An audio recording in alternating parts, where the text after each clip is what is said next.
And welcome to the Think and Grow Rich Mindset Ministry Mastermind.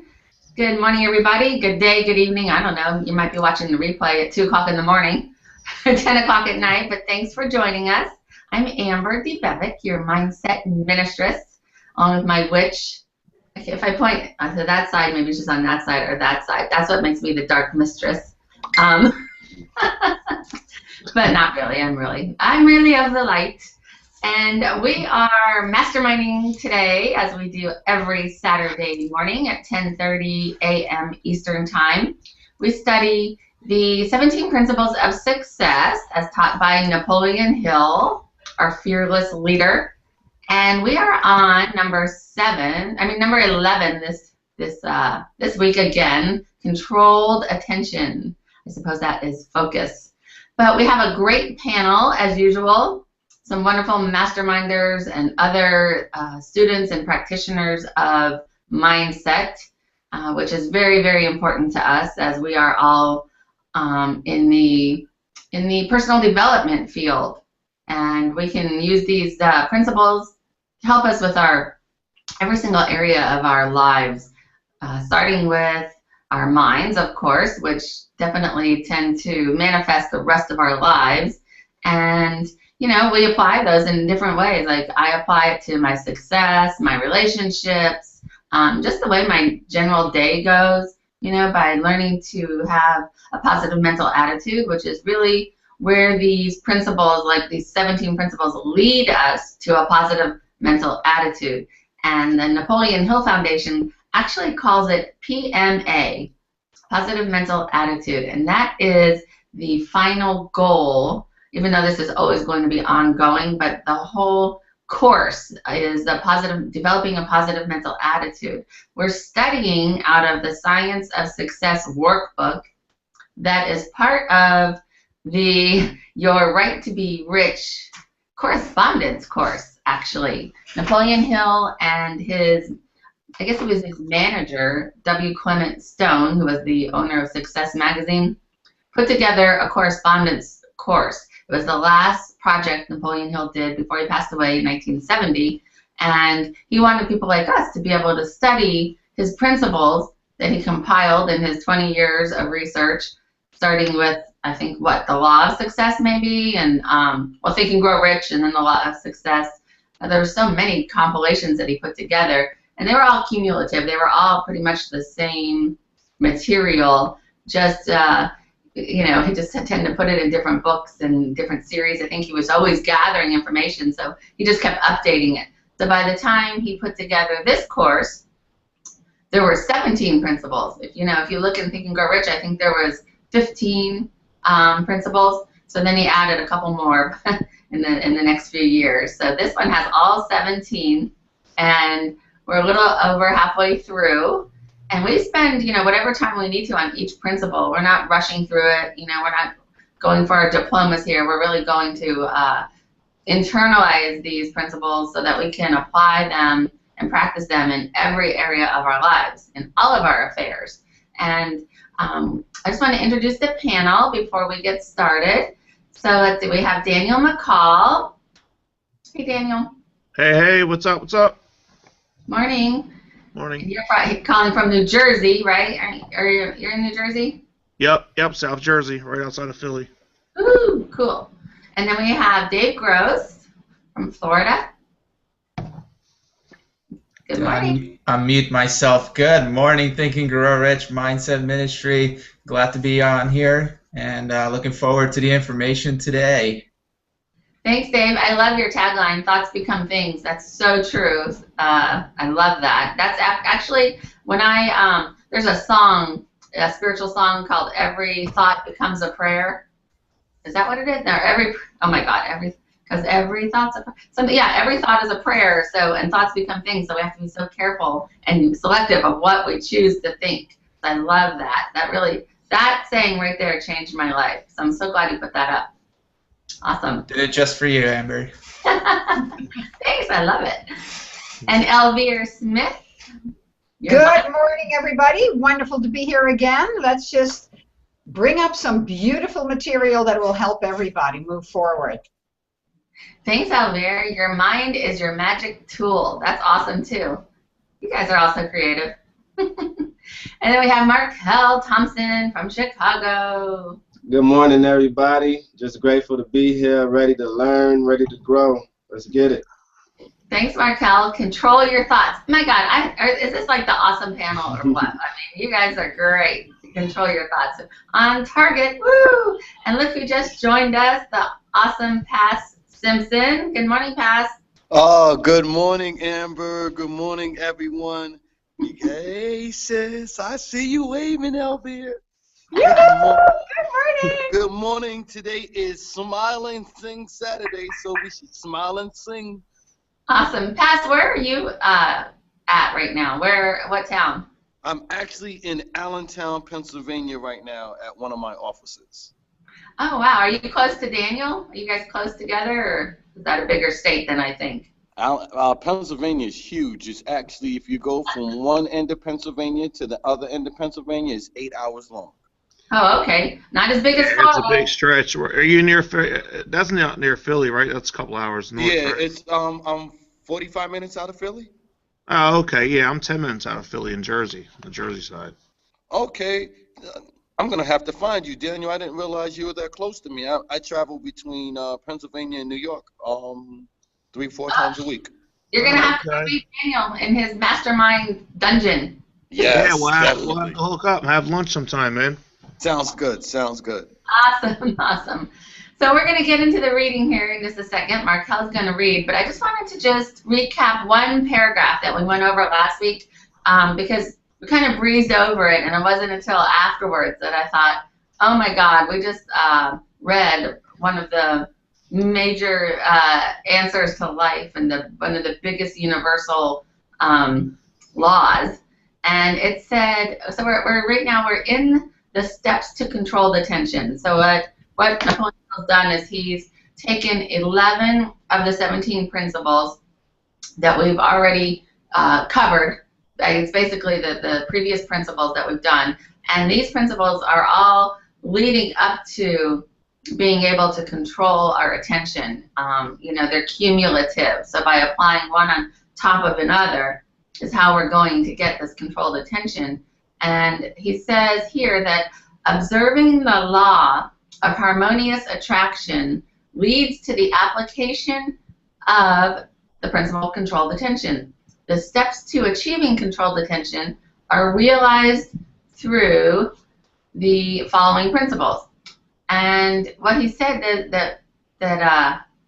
was basically he said observing the law of harmonious attraction. And I just like glazed over that as we went by it last week, but he's talking about the law of attraction. He just happened to call it the law of harmonious attraction. It's capitalized in everything. So isn't it interesting that even back then, of course this whole thing is the law of attraction, but it's not mentioned very many times, It's kind of become, a real popular term, the law of attraction, over the past few years, especially with the release of the movie The Secret. And everybody's been, the cool people have been practicing the law of attention. The smart people, the law of attraction, But when he called it the law of harmonious attraction, it didn't hit me. I don't know if it hit any of you guys last week. But it's just so cool. We're observing the law of harmonious attraction. So I just wanted to just reiterate that so we didn't just glance over it and not give it a second thought. So Markel is going to start us off with step 6. That's where we left off last week, which was self-discipline. So he's recapping the 11 principles that we've already done. And after that, we'll just discuss it. All right? Sound good, Markel? Sounds good to me. Can you see it okay? I'm going to blue box you there. It's a white box on mine. Yeah, can you guys see it? Yeah, it's good. Step 6, self-discipline. Through the application of self-discipline, all emotions, both positive and negative, are brought under complete control. This provides you with the means of guarding against the dissipation of energy, either by giving expression to your negative emotions or neglecting to give expression to your positive emotions. At this point, your mind begins to function like a well-constructed machine with no lost motion, no dissipation of energy. You have acquired the art of transmuting your emotions into a powerful driving force by which your goals may be attained. You will have begun to acquire control over your willpower. The willpower is made to bring all the other departments of the mind under complete control. You are now approaching the apex of efficiency in the art of controlled attention. From here on, you will have everything under your control. But there are still other steps to be taken which put the finishing touches on your gains over your own mind. Step 7, creative vision. By the time you have taken the previous 6 steps, your imagination will have become so keen and alert that it will begin to function automatically, thus further consolidating your efforts to develop the habit of controlled attention. Your subconscious mind will have swung into action on its own, for it will have a clear picture of that which you desire, and it will begin to express itself through plans and ideas that you will receive in the forms of hunches. New opportunities for the attainment of your goals will appear. New and unexpected forms of friendly cooperation from others will present themselves. Everything you touch will appear to become a tool placed in your hands to assist you in living out your definite major purpose. Even the laws of averages and luck will operate in your favor, and your friends will speak of you as one who gets all the breaks. Do not be deceived. In back of these lucky breaks, which will appear from every direction, is a definite cause. You will come to understand that you are the foundation of that cause, for you have put into operation by your own personal initiative. Having come so far, you will not be content to rest upon your laurels at this point, but will proceed to consolidate your gains yet further by taking the next step in the development of controlled attention. Step 8, accurate thinking. Long before you have reached this point, you have stopped the habit of guessing and will have formed the habit of building plans based on known facts or sound hypotheses of facts. This is not to imply that you will wait until you have taken the previous steps in the development of controlled attention to apply the principle of accurate thinking. At this point, however, accurate thinking will become a necessity. You will have surrounded yourself with this blanket of protection against the circumstances of life that stand between you and realizing your goals. You do not stop here, but proceed immediately to give further impetus to the principle of controlled attention by taking the 9th step. Step 9, learning from adversity and defeat. By the time you have taken the 9th step, you will have acquired the habit of converting every experience in life into a benefit. Defeat will have become nothing but a signal for greater and more determined effort. You will have acquired the habit of searching for the seed of an equivalent benefit in every instance of adversity or defeat. Defeat will have become a fuel to feed the fires of your own willpower. It is not necessary for others to fail so that you may succeed. You will not only have learned to convert your current defeats into an urge to greater endeavor, but will have acquired the habit of going back into your memory and profiting by all previous defeats, no matter how far back they may have occurred. After you have acquired the art of converting defeat into a stimulus for greater effort, you will take the 10th step, in the development of the habit of controlled attention. Step 10, enthusiasm. This is the action-producing principle of this philosophy that inspires you to move on your own personal initiative.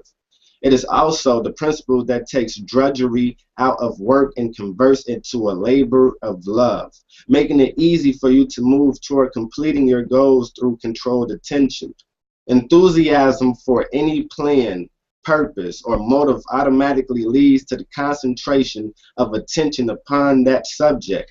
It serves to impress your dominating thoughts or desires upon the subconscious mind, where they are speedily acted upon. Controlled attention is the medium by which enthusiasm may be organized, controlled, and directed to definite ends. Without this control, Enthusiasm can get out of control and do great damage. The master of this philosophy will take the next step toward controlled attention by the application of the 11th principle. Step 11, pleasing personality. Although this is mentioned as the 11th step in the development of the power of controlled attention, you will begin to avail yourself of the benefits of a pleasing personality immediately following the adoption of a definite major purpose. By applying the traits of a pleasing personality, you have removed much of the opposition of other people and have attracted the cooperation of friendly allies other than those associated with you in your mastermind alliance. By now, you will have arrived at controlled attention.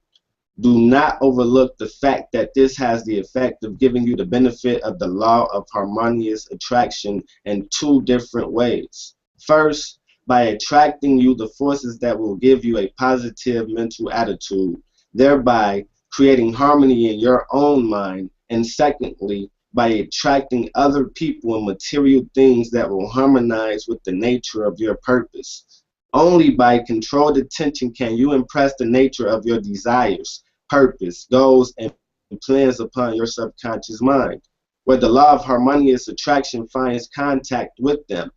There is no other known method by which you can give orders to your subconscious mind.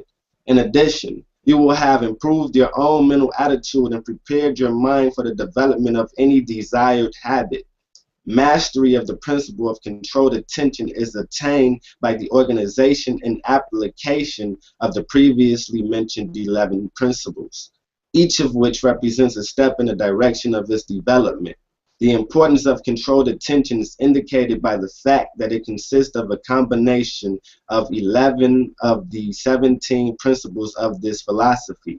In mastering 11 of these principles, you automatically develop the 12th, controlled attention, and take possession of your mind, becoming the master of your greatest enemy and your greatest friend, yourself. You now know what you want and have learned to think accurately in procuring it. You have a definite major purpose in life and a plan for success. You have surrounded yourself with trustworthy mastermind allies who possess every quality needed for the attainment of your goals. You have acquired self-reliance and faith sufficient for your every need. You have become a constructive unit of the great American way of life, and as such have given yourself immunity against all the subtle forces that are seeking to destroy the American form of personal liberty. You no longer expect something for nothing because you have learned how to acquire all of your needs without injuring others. Opportunity has a peculiar way of stalking the person who can recognize it and is ready to embrace it. Should I stop there?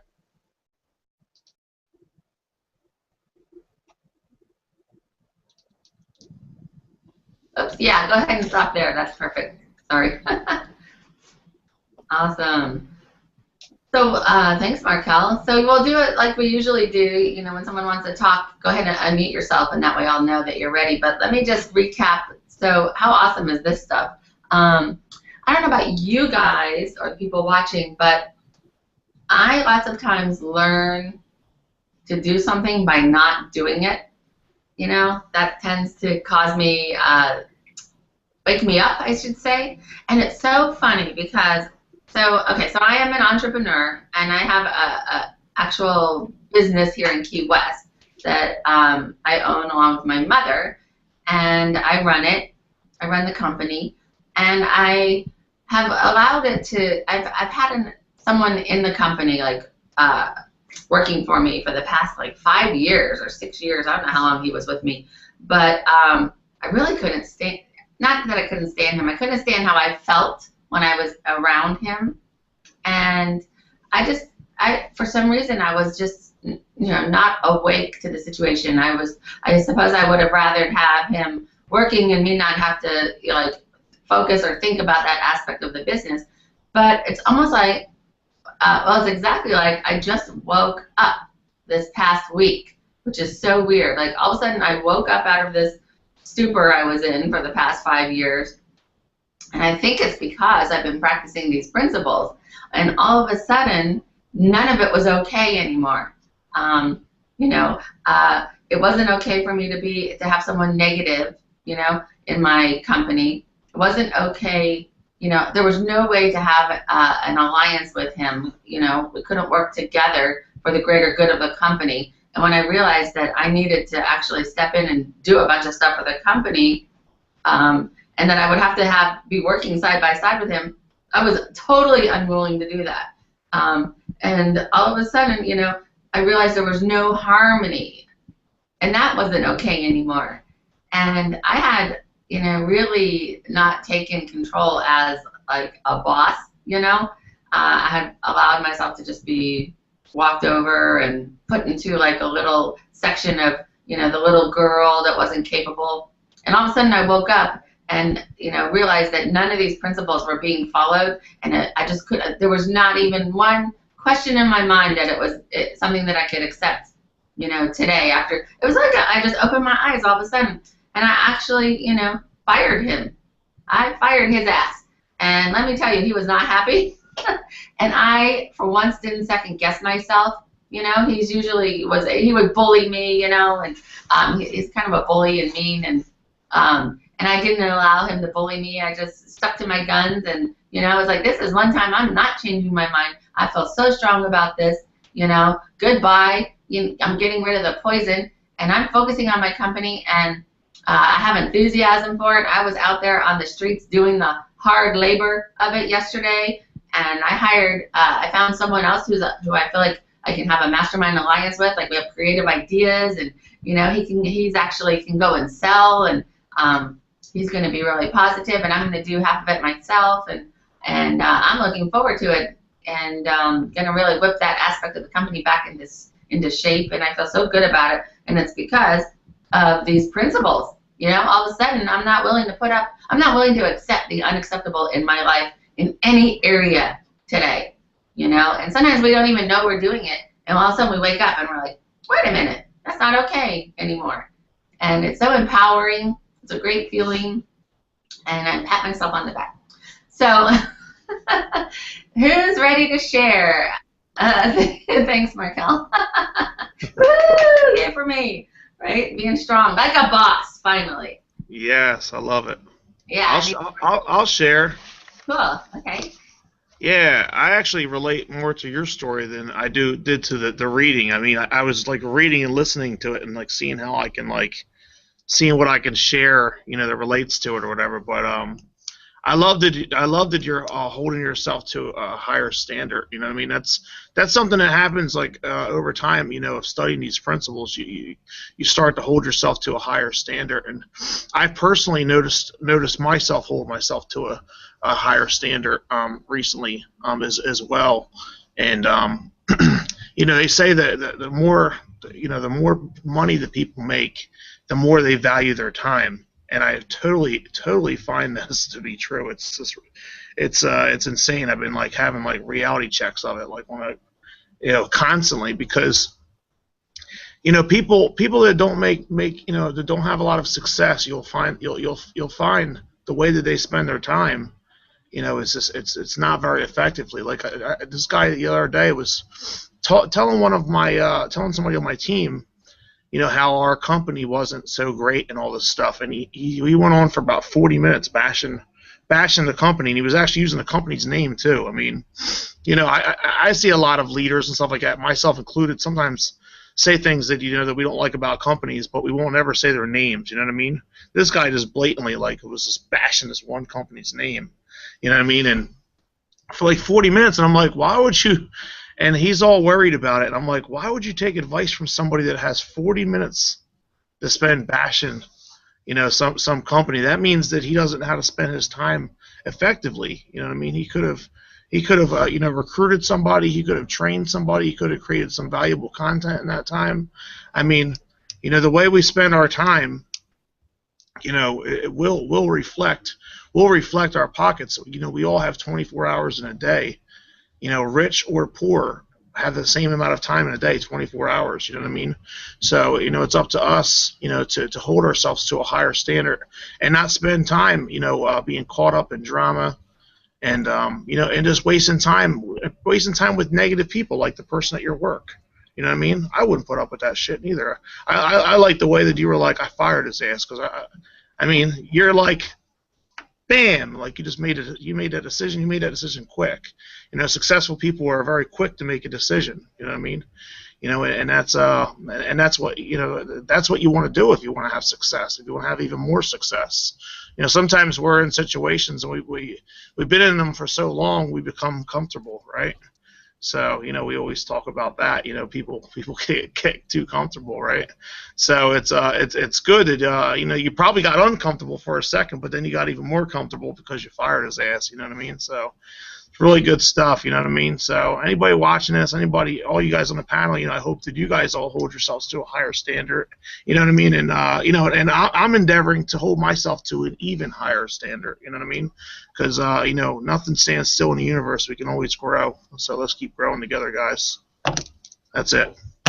Daniel, thank you. Hey, I wanted to reiterate something about that. So, I don't like to tend to blame other people, so I put it on myself. Like, as you saw, I was totally asleep, not accepting the responsibility. I wasn't aware of the principles these past 5 years, so, it wasn't his fault. It was, my responsibility, and that's just how it worked. It just all of a sudden I woke up. But I do want to point out, and it's hard for me to say, like, I don't like to start a sentence with he or she, because that's blaming and victimizing. But I want to point out aspects that this person displayed or didn't display, which actually led to his losing his job, so that people can actually see how important learning these principles really is, because he, didn't have controlled enthusiasm, but he lacked any enthusiasm really, except for negative,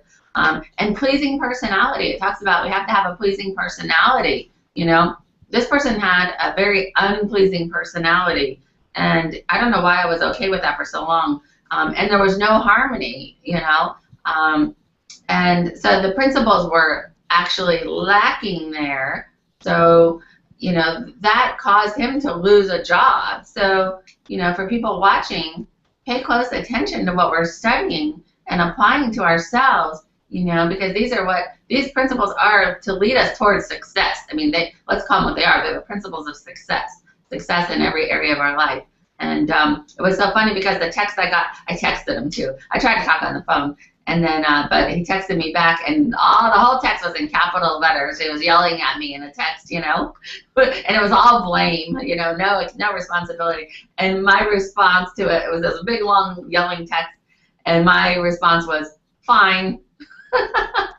Fine, whatever, I don't even care, It's just, I was like, thank you for the confirmation that getting you out of my company and out of my life was like the best decision. I couldn't even be more solid in my decision, and you are totally confirming it. So thank you for that. It's pretty funny. It's been a very interesting learning experience and a way to apply these principles. So let's go to Pass. Good morning. Good morning. I love these principles because these are things that I definitely apply on a regular basis. First of all, harmonizing with the law of attraction. Everyone knows that I love Elvira. She is my big sister. I love her so much. And it's so funny how wherever she goes, I'm not too far behind. But when you're thinking about a lot of other things, failure. It talked about failure during this reading. Failure is just fun with a lesson attached. If you choose to go through anything, everything's a learning experience. So failure is fun with a learning attached because of the enthusiasm you had going into it, by taking the time to actually track what you're doing.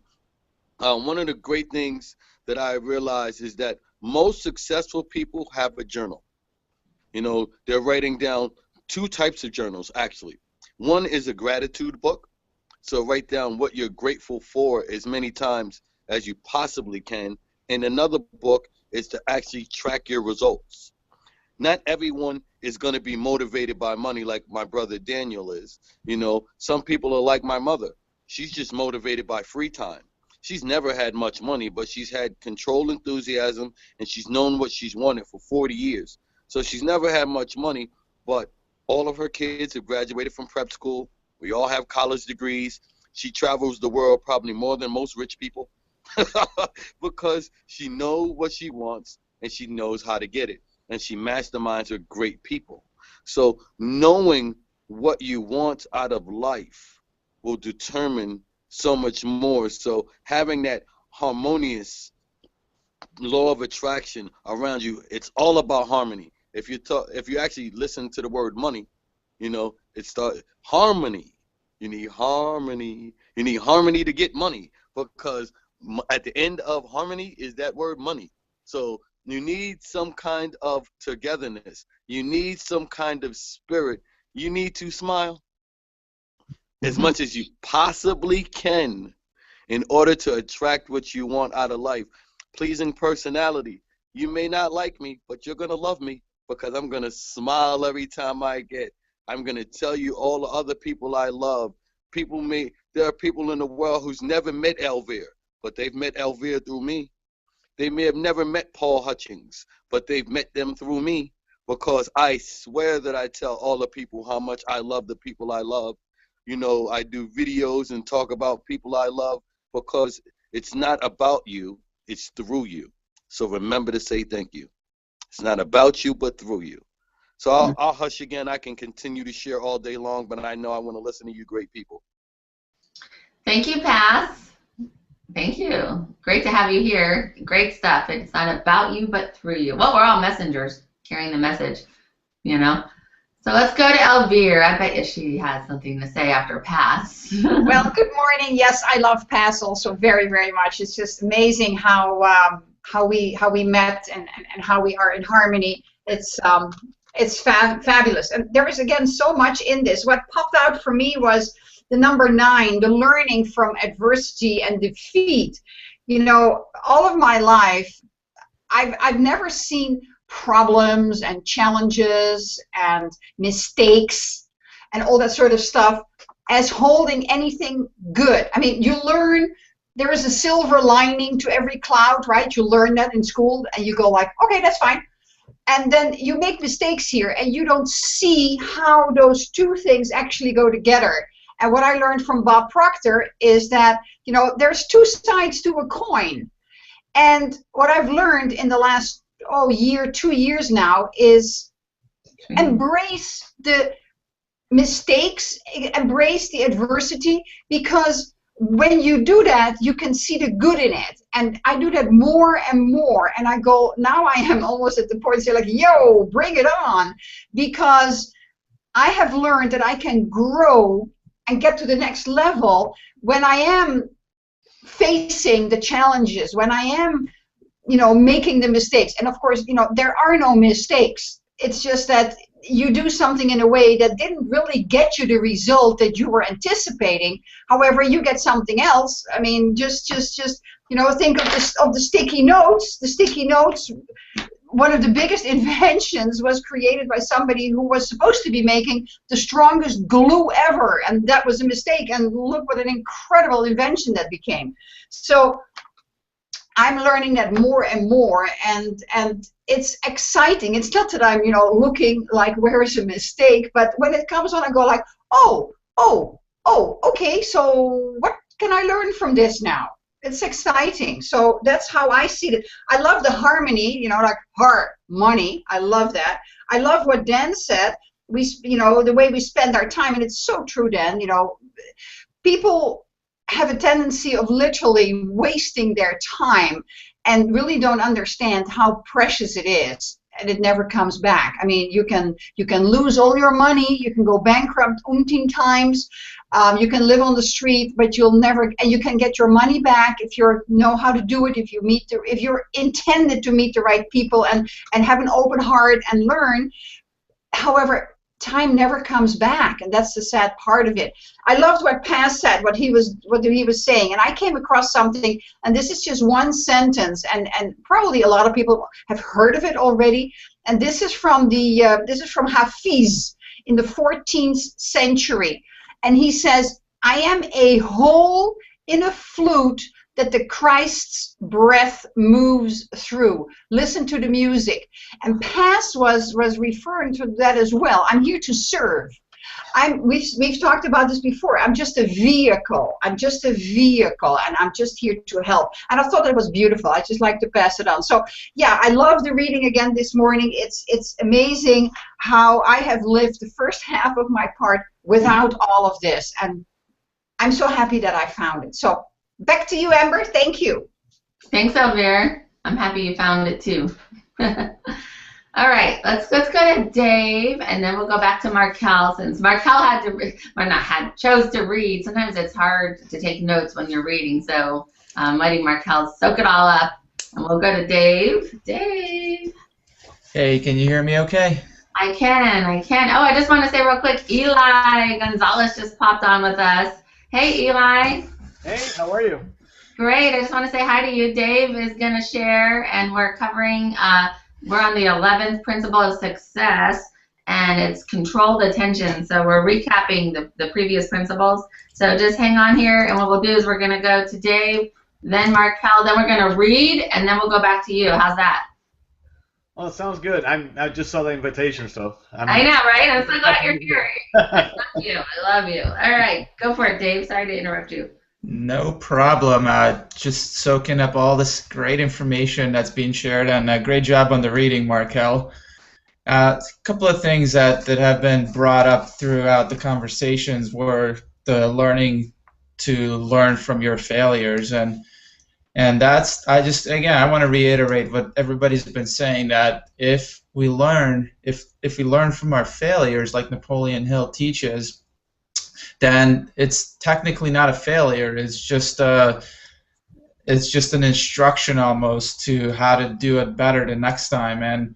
And yeah, failures is one of those things that our society in schools and in life, we're taught not to fail instead of focusing on how to succeed and how to get the things that we want, how to achieve our goals and dreams. And again, everything is just so backwards as far as the general society and just things in general in life when mainstream media comes into play and all these things. And that's why we have to focus and be part of some of these conversations and direct our thoughts to the things that we want, because otherwise we just simply won't have those lessons. We'll miss them, and then yeah, they will become failures. But again, if we consciously put our thoughts where we want to go, then there is no way to fail, because we're just simply lessons and corrections along the way.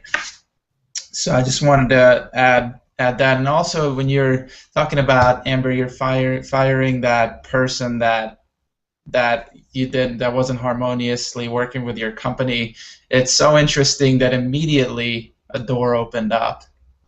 It's like when we let go of something that's been frustrating us, or we let go of a situation, doors just open up that were there the whole time, but perhaps we weren't focusing on it because our attention was on this other situation that was making us stressed out. So I just wanted to point out that again, when we shift our thoughts and we let go of certain things, then these doors open up that otherwise wouldn't have been there. And taking responsibility is something that a gentleman by the name of Jeff Olson has taught me, and through his books and some of his teachings, is that when you take responsibility for your life, when you don't take responsibility for your life, you give up control. But as soon as you take responsibility, even when it hurts, even when the other person may be right, even when the other person is you know, they may be on the right track, but you're not. But when we take responsibility, no matter how big or how small, we take control of our life, and there's no other way. Like that person that sent you that text, Amber, they can't.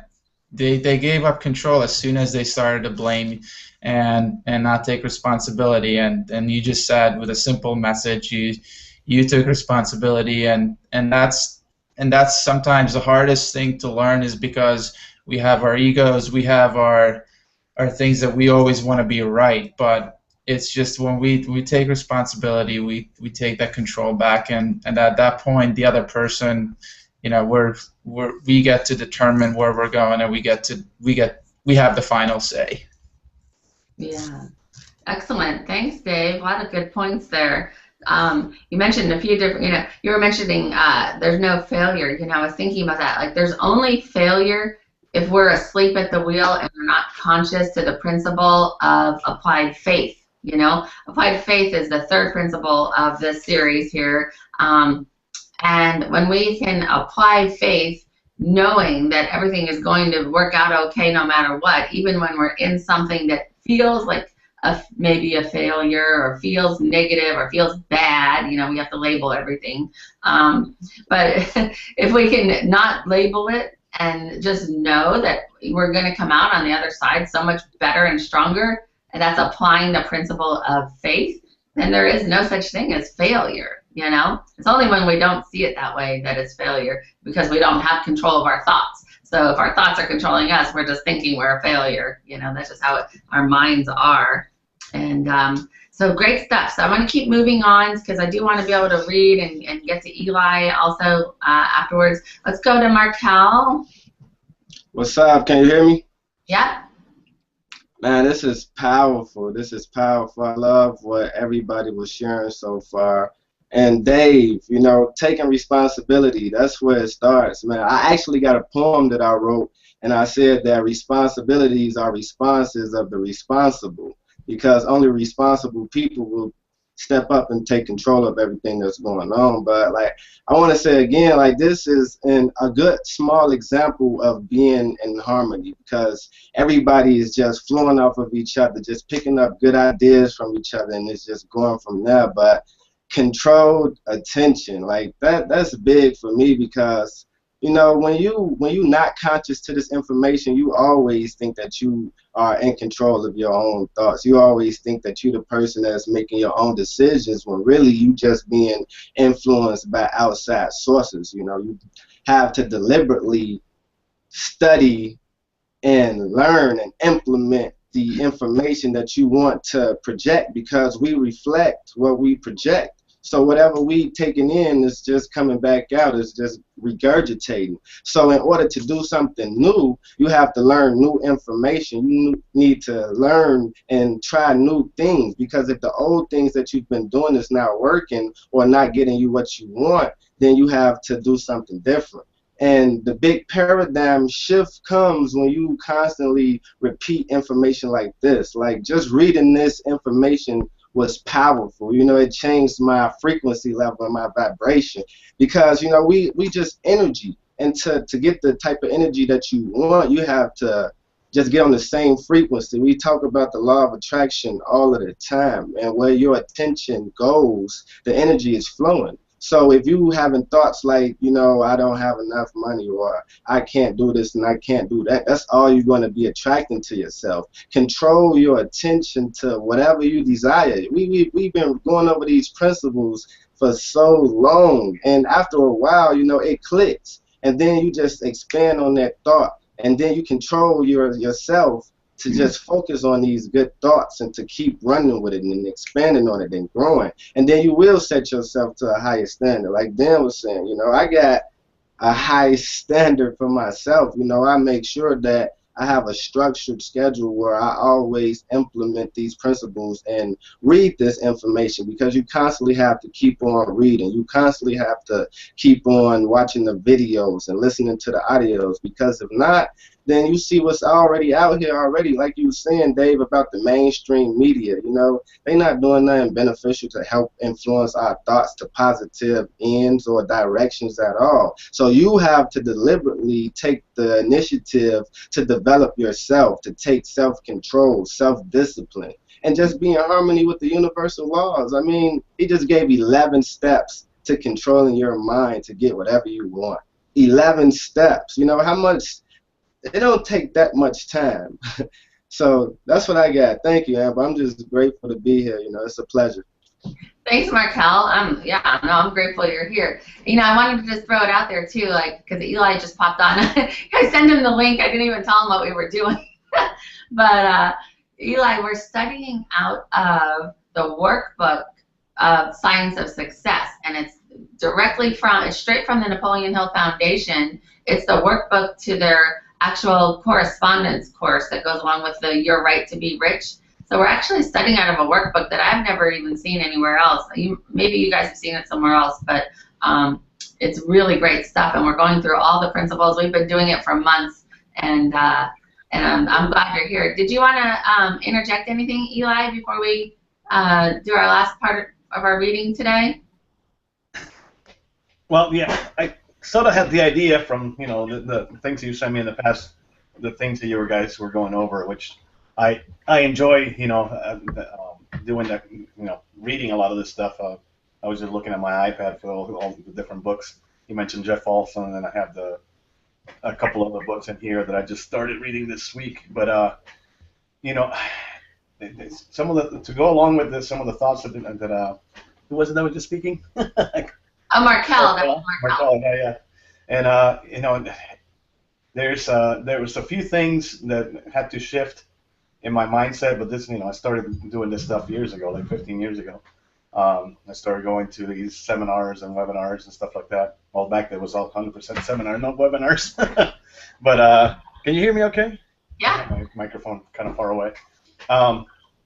But you know, the first thing that came to mind was, you know, that you had to actually have an exact thing that you're trying to achieve. You know, not an abstract. You know, if we're talking money, you know, have an actual exact amount of money that you're looking for, and have it the exact same time that you want to achieve it.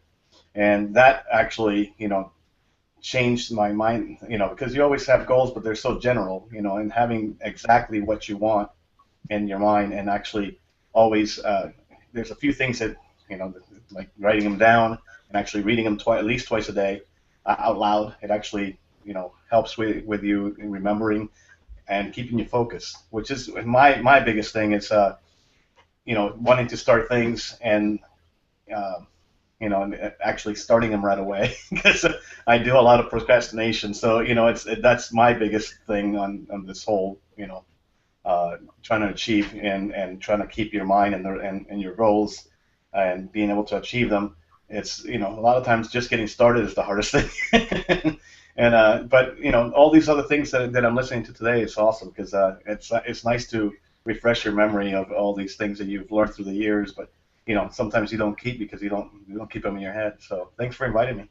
Yeah, thanks. I don't know if you were watching before you hopped on, but we did a recap of the previous 11 principles, so maybe watch the replay so you can just, they were really interesting to hear how Napoleon. I didn't know where you guys play this. We went right to the. I'll send it to you. It'll be on my Facebook page. But, yeah, and I love how you were just talking about the definite major purpose. It's funny because in Think and Grow Rich, it's called major definite purpose, but when you get to Your Right to Be Rich, which was the last thing Napoleon Hill did, he changed it to definite major purpose.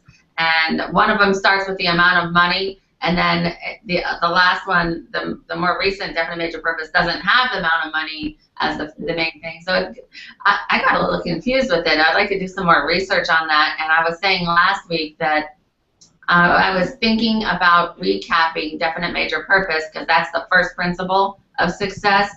After we finish controlled attention, maybe just running back into the DMP so that we can all talk about that, mastermind over that, get a little more. I need more clarity on it personally, because I've seen two different versions of it. and they're contradictory to each other, and they're both from Napoleon Hill. So we need to work on that one later. Yeah, I'd like to know more about that because to me, it doesn't conflict because your major purpose doesn't have to be money. Different people have different major purposes. Yeah, but I'm just saying in a couple of the different ones that Napoleon Hill has, one is about money and one's about the purpose. Yeah. So, just to talk about it, a little more discussion of it. Obviously, your major life purpose isn't a dollar sign, But anyways, I love that. To me, that's not been the hardest part, is finding out what my purpose is, narrowing that down. So we'll have to take a whole nother hour for that. You guys want to read a little more? I don't think we're going to be able to finish the whole, this is a really long chapter, controlled attention. I think it's probably our longest one, but I hate to rush through it because it's just so many golden nuggets of like life-changing nuggets. So we'll just continue a little further if that's okay with you guys. Is that okay, or do you guys want to keep talking? What do you want to do? Give me a little input. We can keep going. Okay, go for it, Markel. All right. Can I ask real quick where you mentioned the name, but I didn't write it down, so I can look it up real quick while you guys are reading. What we're reading from? Right. Well, I'll share it to you afterwards. It's actually The Science of Success. You can see if you can find it, but it's 6 volumes. It's going to be on the screen, bud. Yeah, it's on the screen. Oh, You're okay. going to read it on the screen. Can you see it? Can everybody see that? Yes. All right. You have found peace and harmony within your mind. You have learned to accept the circumstances of life and to make the most of them. You have acquired the art of peaceful, friendly negotiation with others. You have taken possession of your own mind power and have acquired the ability to direct that power through controlled attention to the attainment of your every desire.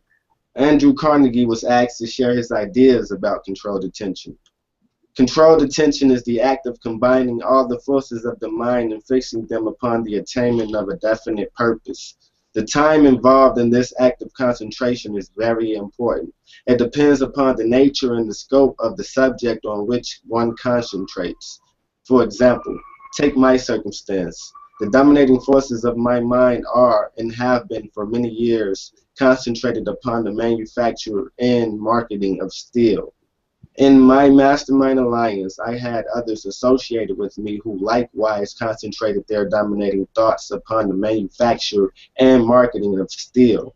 Thus, we had the benefit of controlled attention of a Mastermind Alliance, wherein all minds were working toward the same end in a spirit of harmony. The true meaning of controlled attention is something vastly different from casual interest. Let us also recognize that controlled attention is attained only by the strictest sort of self-discipline based upon a definite major purpose. You begin the act of controlled attention by knowing precisely what you want, what you desire to attain. Then you proceed by saturating your mind with that desire, giving it precedence over all other thoughts, and recalling it to mind repeatedly by mastermind discussions as well as by individual thinking. Eventually, the subconscious mind takes over these obsessional desires and translates them into practical plans by which they may be attained. Handling depends back to the conscious mind in the form of ideas which flash into the mind at unexpected moments. It is that burst or startling inspiration that makes you ask, where did that come from? Should I keep reading? Yeah, let's see. How much is there? Oh, let's see. It's kind of a lot, huh? Well, Yeah. we can probably, let's see. You think that's too much to cover, probably? I could go if you want me to. I gotta leave in 10 minutes. Okay, we'll stop. We'll finish All it right. up next week. Don't stop because of me. Well, I haven't mastered the art of decision making in that area. With so many people on the panel, sometimes it's hard to decide what to do. The executive decisions, right? I know. I'm kind of good either way. That's the deal. But actually, I do want to talk about this real quick because that is exactly what I was just talking about. Why I want to go back to definite major purpose after we finish this principle, because we've worked very hard and diligently and vigilantly on mastering and applying. I don't know if we've mastered them, but doing our best. The previous principles, so the previous principles that we just studied and he went over were definite major purpose, mastermind alliance, applied faith, going the extra mile, pleasing personality, personal initiative, positive mental attitude, enthusiasm, self-discipline, learning from adversity and defeat, and accurate thinking. So we have been working on all of these. Now we get up to controlled attention, which is basically having like the laser focus. I almost think it's also a form of meditation. He talked about having a vision of, the person that we intend to be, the life that, we intend to live out with our purpose. So this is why the definite major purpose is so important, because now we're going to be applying all of our efforts that we've been, gathering up until this point and focusing it into the laser beam of our definite major purpose. So if we're not clear on that, we're kind of just shooting into the wind. We're doing like the Dick Cheney shotgun of pellets, kind of everywhere, rather than the laser shot focus onto the one thing, and that's what we need. So it definitely confirmed that I do definitely want to go back to that definite major purpose. Oh, cool. Thanks, Eli, for posting that. So who wants to share? I see Eli's unmuted. Do you want to talk about that, Eli? If you're unmuted. No, Sorry, I was wondering if that was the same book that you guys were doing, because it is Napoleon Hill's workbook. Oh, sweet. Okay, I'll go check that out. All right. Anybody else? Unmute your microphone if you want to share. Anyone? Oh, you're all muted. You're just gonna make me talk. I'll add something with regards to the definite major purpose. Okay, cool. Go for it, Dave. It really is one of the things that you talked about. You're not sure, what our passion and what our purpose in life is, and some of us, I think, are blessed to have that made aware to us at a very young age, at earlier in life. But some of us, we don't figure it out until later on, and I think either way, it's completely okay. One thing that Napoleon Hill talks about and teaches is, and the reason he gives us a kind of a step and a formula to get started with it is just for that reason. Is just to start thinking about how to develop that purpose, how to develop that, just how to start, right? Because taking action is the biggest thing. So with him giving us that formula for developing a definite major purpose, whether it be about money or otherwise at the beginning, it just gives us a starting point, and then once we achieve that definite major purpose, then we can go on to a different one, or it kind of opens our eyes and opens our horizons to different things and different things that we want to achieve. But I think that's kind of, for those of us who don't know what our purpose in life is in big picture, as opposed to just right now, that's a good way to just start it and really get something, get it going. For those of you who are watching this and are wondering, how do I start, how do I find out my passion? Just start with the money amount, like Napoleon Hill teaches, and then it will evolve into other endeavors in life. Yeah, cool. Thanks, Dave. Yeah, we're going to explore that for sure. And thanks, Eli, for finding that link. I can't believe we've been going on this long. I have 6. You know what happened is I ordered the course straight from the Napoleon Hill Foundation, so I paid a crap load of money for it too. And but it's well worth it. I'm glad I did. But of course, there's a PDF hiding everywhere on Google. So I'm a Google master for that. What? No. I said I'm a Google master for that. Oh, cool, sweet.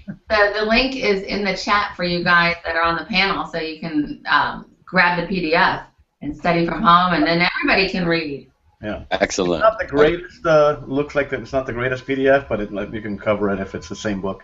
It looks the same. It's definitely the same. I just looked at it. Yeah. All right. Anybody else want to have some final words before we wrap it up? I Yeah, think I loved what Dave said, and indeed, I wasn't raised at all with goals and all that sort of happy stuff.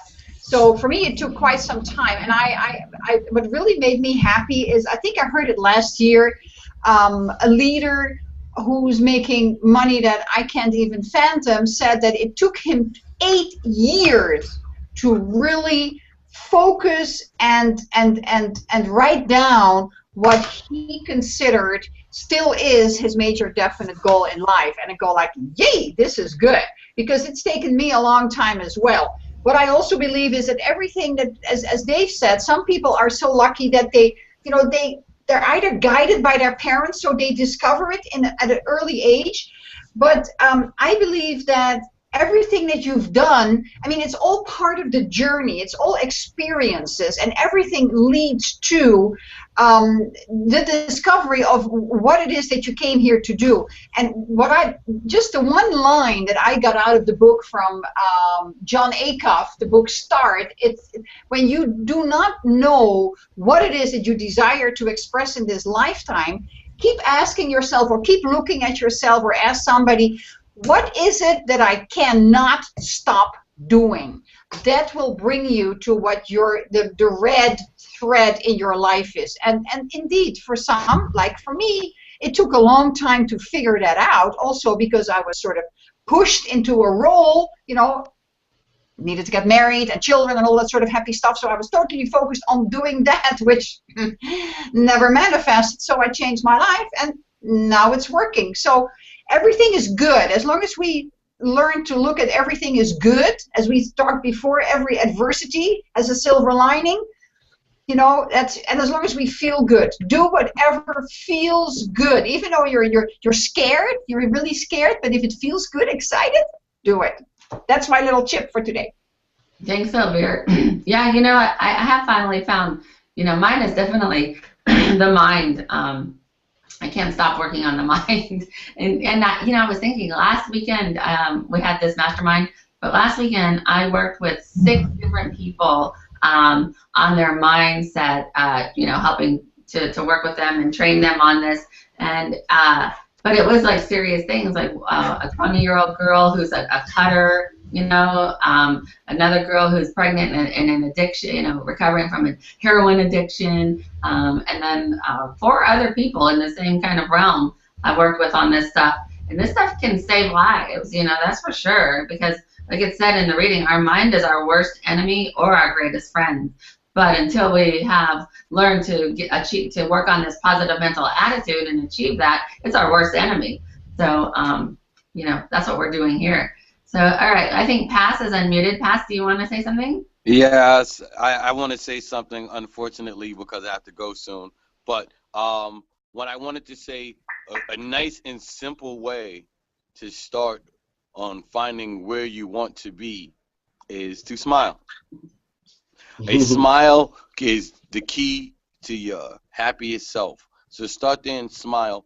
And a quote that God gave me that I put out yesterday, because yesterday was Faithful Friday, was, sit faithfully in silence and the truth will reveal itself. So if you can take some time to actually sit there and meditate and be honest with yourself, all things that feel good will show up in your meditation. So those are the things that I encourage everyone to do. Meditate, smile, and sing. Singing, you don't have to be the best singer in the world. I'm not telling you to be the next Beyonce or the next Celine Dion or whomever. You sing for your soul, because every song lifts your vibration. So find a song, Pharrell's I'm Happy works. My mom has a good Christian song for all the Christians out there. She sings, I sing because I'm happy, but whatever it is, sing and sing with that smile on your face, and all things that you need will start to show itself. Like, I need Elvire daily, so I find her daily. That is my sister, and she understands why I am the happiness engineer. So I just say for everyone, but more seriously, is to seriously smile. It is a key to not only unlocking your happiest self, it will make the people around you happier.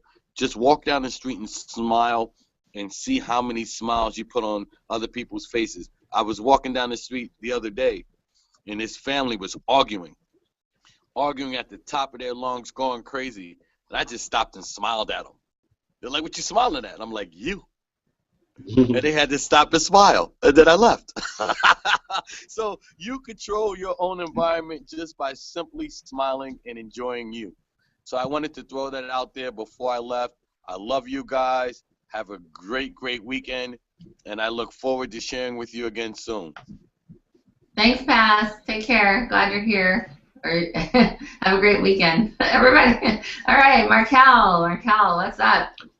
Man, this is a powerful hangout. Real powerful. I'm blessed, to be the age that I am and to know my definite purpose. Like, my major definite purpose is to inspire people through words. Like, I do music and I do poetry.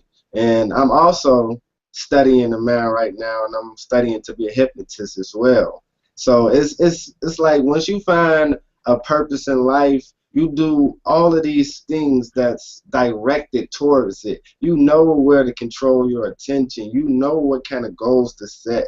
And it's amazing because you become less distracted when you have a major definite purpose in life. You don't be a drifter. You don't allow all of these things to dictate what you do and how you act because you have a reason, a purpose, right? It's like for me, I'm just grateful for all of the little small things that led up into now. Like I remember you guys talking about like everything that we went through in life is the journey that leads up to like right here, right now, because that's all we have is right here and right now. So when you realize that, you begin to make the best of it because this is all we got is right here, right now. Even when you set a goal for future tense, when the time comes, it'll still be right now. So that's why he always say think and act and feel as if it was right now. Because if you leave it as a future goal, it will always be a future goal. You'll never get that because it's always future tense. So do it now, right? Just make up in your mind that you are the person that you want to be right now. Make up in your mind that you have what you want right now, and then you'll be on that energy level as that what you trying to attract. Because if you having those thoughts or you feel like you don't have it yet, you'll never get it because you're only attracting the feeling of you not having it. So that's why he says act as if you already have it. And I've been doing that.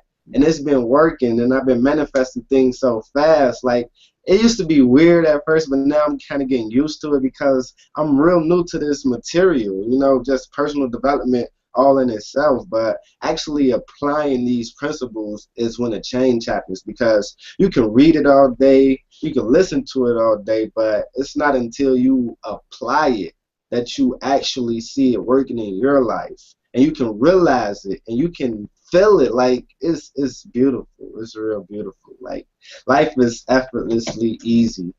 My headphones coming off, but it's just beautiful, man. I love this. Thanks. Oh, thanks, Markel. Yeah, really good stuff that I hope people are paying attention to what you're saying. A lot of people get stuck in the I'll be happy when my life turns this way or when I have that. And you're saying, put it in a positive affirmation, as if we already have it. And one of the ways that I actually start my people with that I sponsor is with the positive mantra in their mind. And I use the words, just say, thank you, God. Now, it could be your own concept of God. Thank you, whatever you want to call your God. It doesn't matter. It's not a religious thing. It's just replacing the chatter that's going on, the useless, senseless chatter that the mind is running all the time. And most people are running a negative tape.